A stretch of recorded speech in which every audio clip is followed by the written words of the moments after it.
ધરોઈ ડેમમાંથી જે પાણી છોડવામાં આવ્યું તેના કારણે સાબરમતી નદી બે કાંઠે થઈ છે। સાબરમતી નદીમાં નવા નીરની આવક થવા પામી છે। ઉપરવાસમાં વરસાદ થતાં ધરોઈ ડેમમાંથી પાણી છોડાયું। ત્યારે હાલ સાબરમતી નદીમાં બે કાંઠે થતા જે પ્રકારની પરિસ્થિતિ સર્જાય છે તેને લઈને વધુ વિગત સાથે આપણી સાથે સંવાદદાતા વિભુ લાઈવ જોડાઈ ગયા છે। વિભુ, સાબરમતી નદીની હાલ કેવા પ્રકારની પરિસ્થિતિ, તંત્ર દ્વારા કેવી વ્યવસ્થા?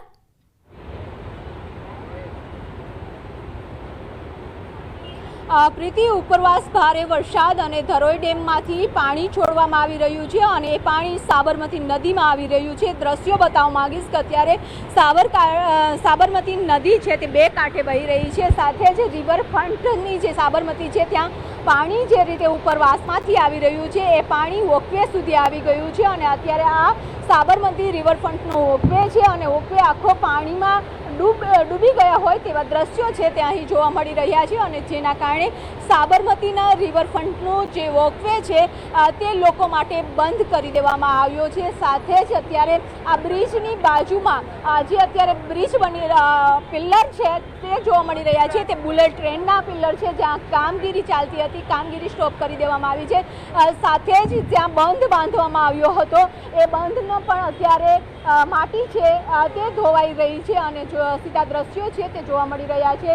સાબરમતીમાં સતત જે રીતે પાણી આવી રહ્યું છે અને એ પાણીનું લેવલ જાળવવા માટે વાસણા બેરેજના 25 દરવાજા છે તે ખોલવામાં આવ્યા છે અને પાણીનો નિકાલ કરવામાં આવી રહ્યો છે। સાથે જ નીચાણવાળા વિસ્તારોમાં આ પાણી જાય છે અને નીચાણવાળા વિસ્તારો છે ત્યાં પણ એલર્ટ કરી દેવામાં આવ્યા છે કે નદી કિનારાના વિસ્તારોમાં રહેતા લોકોએ સલામત જગ્યા પર ખસી જાય અને સાથે જ નદી કિનારે લોકો છે તે માછીમારી કરવા ન જાય અથવા તો પાણી જોવા માટે પણ નદી કિનારે ન આવે તે માટેની સૂચનાઓ છે તે જારી કરવામાં આવી છે।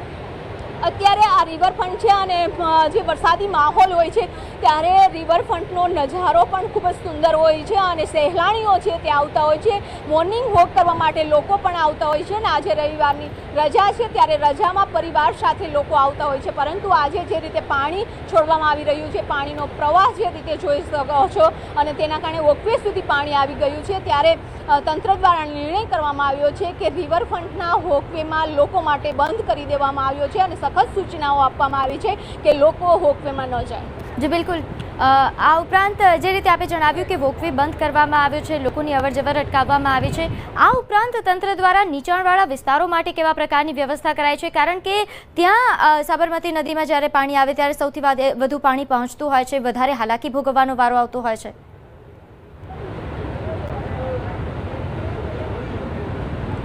પ્રીતિ, જે રીતે અત્યારે પાણીનો પ્રવાહ જોવા મળી રહ્યો છે ત્યારે સાબરમતી નદીનું ખાસ લેવલ જાળવી રાખવું પડે છે કારણ કે જો કે આજે પણ અમદાવાદમાં ભારે વરસાદની આગાહી છે અને ભારે વરસાદ હોય છે ત્યારે અમદાવાદ શહેરના અલગ અલગ વિસ્તારમાં પાણી ભરાઈ જતા હોય છે। પરંતુ જો સાબરમતી નદીનું લેવલ છે તે ઉપર હોય તો શહેરી વિસ્તારમાંથી પાણીનો જલ્દી નિકાલ નથી થતો, તેના માટે પાણીનો નિકાલ છે તે કરવામાં આવી રહ્યો છે। એક લેવલ મેન્ટેન કરવામાં આવી રહ્યું છે વાસણા બેરેજથી અને એ પાણી છે તે નીચાણવાળા વિસ્તારોમાં જાય છે, ધોળકાના ગામમાં જતું હોય છે અને એ ગામમાં